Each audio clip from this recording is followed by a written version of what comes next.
Hey guys, sorry I had to delete a video I did last night of this little feature update because I had some letters and stuff on the side that I kept bringing into shot, which is pretty unprofessional of me. Anyway, there's some more extra bits now to show anyway on top of that, so let's jump straight in. Let's start off with the metronome screen. We've added quite a few features to the metronome. When to play the metronome, so we can have the metronome on in play mode, record and play. We can also do it in just record or just play, or turn it off, never. Obviously the scale of the metronome, that's always been there, and the level, but now we can also send that out to different outputs, so you can have the metronome only going to the headphones, out of the mix, or the mix and the headphones, or you can choose an individual channel output to send it from. So there's that. And now also what we've got with the metronome, rather than having to go into the metronome menu to turn it on and off, if you set it to always be off, if you're in a pattern, you can just hit shift and press metronome and it will start straight, and it'll, you know, carry on while you're in run stop mode. So moving on through those screens, we've got our swing section. Now at the moment we've got two modes. They're not implemented into this at the moment, so I can't demo it to you just yet, but it will be coming really soon, and swing is obviously going to deserve its own video anyway. But we can swing on 16ths and swing on 8ths. Now we've done quite a bit of research and found that the OG unit actually swung on 8ths, which probably lends itself to the explanation of why, you know, people would describe it as having a bit of a sort of a clanky sort of swing. And that also explains why when people would record in at double time, the swing would change, because essentially what that was doing was then swinging on 16th notes. Anyway, so we're going to call the 8th note mode classic mode.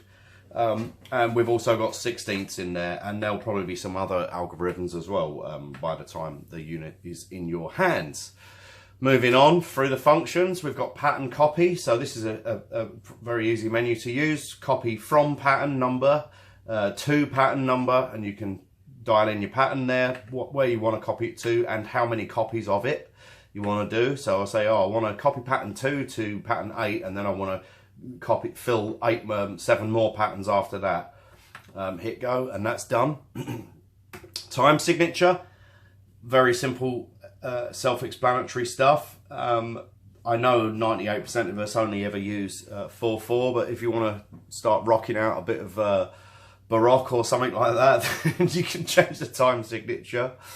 Pattern length is in there now, so we can change the length of whatever pattern that we're working with. The erase has been developed so that you can either just enter a pattern number and it will clear the whole pattern, or you can press a pad and then it will say, hey, you want to erase from pad A6 from the pattern that you're in. Let me just turn my email off. I'm sorry, my email is always going crazy, so then I'll stop that notification.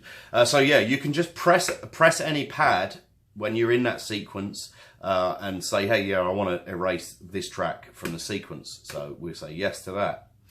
And what we can now do, which the original didn't allow you to do, is you can erase on the fly while you're in play mode, or even while you're recording, which is obviously pretty handy. Now, I'm excited to talk about the Quantize menu. This, where we've got here default to set to 16ths, is a global quantize, and all tracks and all pads follow that quantize scheme there that we've got set to 16ths.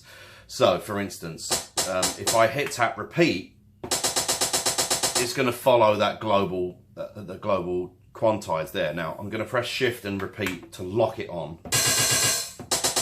and if you can notice, as I'm hitting different pads, the selection is jumping around inside that menu, and I can go to a different bank if I want, and it will pick it up there. So as you move around, what you can do is now set the quantize amount to individual pads. So if I wanted to use that really crazy 256 triplets,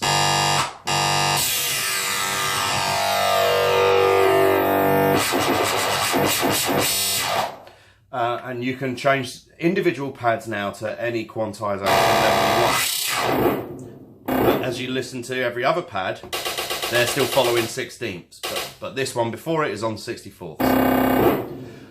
So now I'm just going to set that back to default so that it follows the global transpose, which is set above there. That's going to be a really handy feature, I think, which people are going to get a lot of use out of. What else is there to go through? Yeah, so for instance, being able to erase and stuff on the fly if we come out of quantize mode. Again, shift and metronome will turn the metronome on real quick. So if I...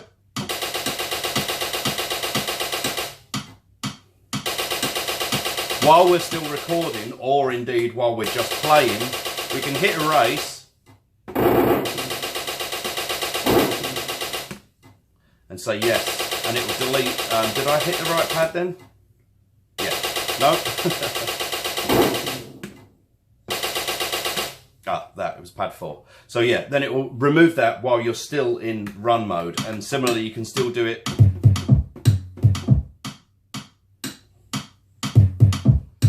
And so I can erase, or I can erase the whole pad, and everything goes back to clear again. And everything, all of our parameters and stuff, the automation for those is recorded.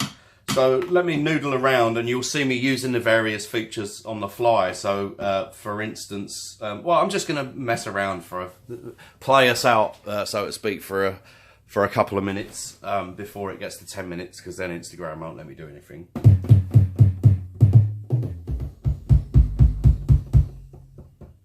Turn, tap, repeat off.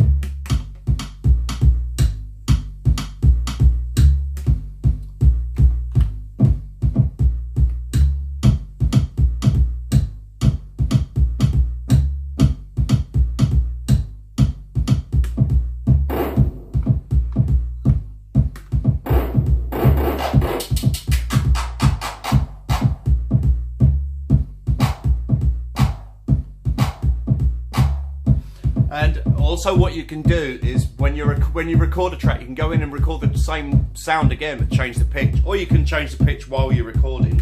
But to do little accents,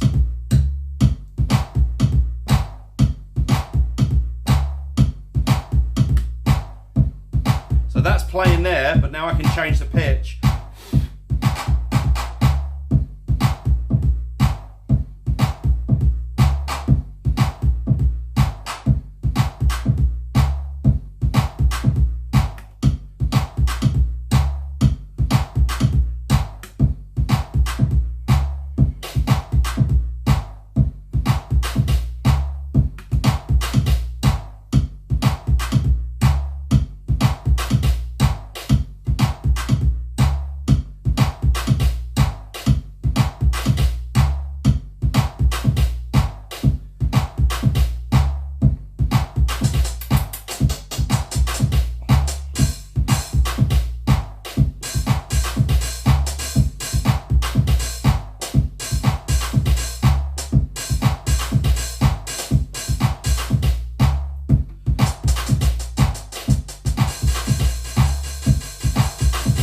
The envelope, decay time.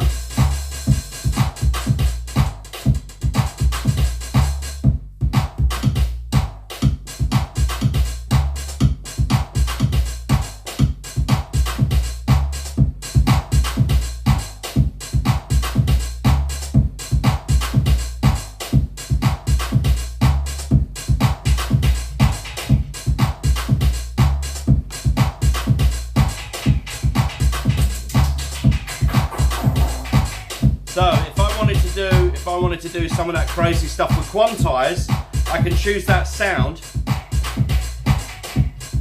change that to 30 seconds.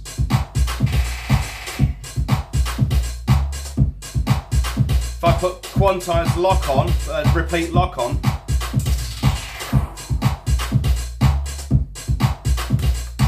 my recording first.